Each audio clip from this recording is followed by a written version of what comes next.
Welcome, folks, to our deep dive into the Ukraine conflict, where history meets modern geopolitics. We're looking at the tangled relationship between Ukraine, Russia, and the US, and how layers of history still echo today in every decision made.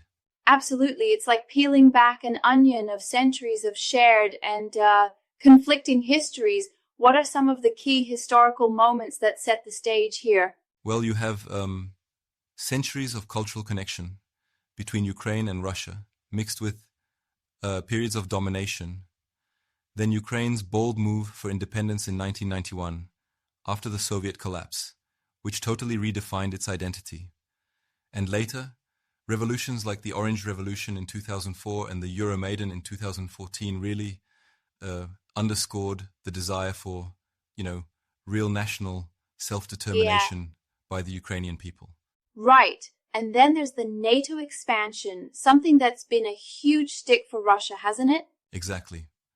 Russia has long seen NATO's eastward growth as a direct threat to its borders, flipping the narrative to one of protecting its sphere of influence.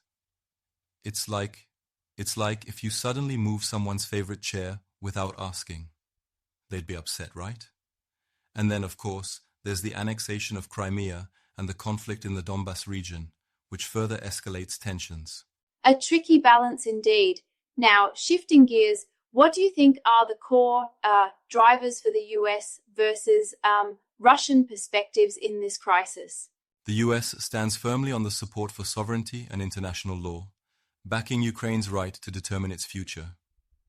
They see it not only as countering Russian aggression, but also as sustaining the liberal international order, keeping alliances strong with NATO, especially for Eastern European security and stability across the region. And what about the Russian side? Sometimes I feel their narrative oversimplifies the issue.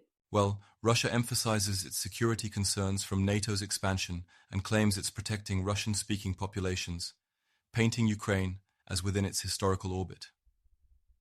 They even talk about denazification, a term loaded with propaganda, and challenging the US-led global order to Yeah, reassert their influence.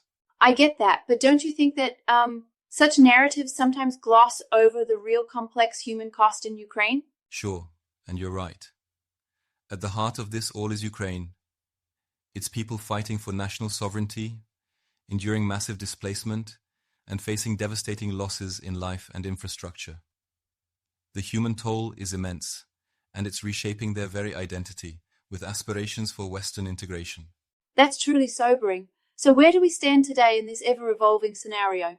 Currently, there's ongoing military conflict with shifting fronts, significant international aid pouring into Ukraine, and wide-ranging sanctions on Russia whose impact is still debated.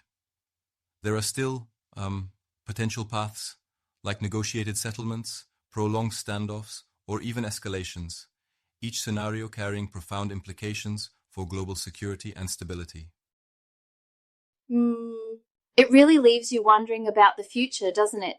Every step seems to open up new layers of complexity. Definitely. And while the analysis sparks debate, it's clear that understanding these historical and strategic layers is key to grasping the bigger picture. Thanks for tuning in and exploring these nuances with me today. Every bit of Yeah, insight counts in these challenging times.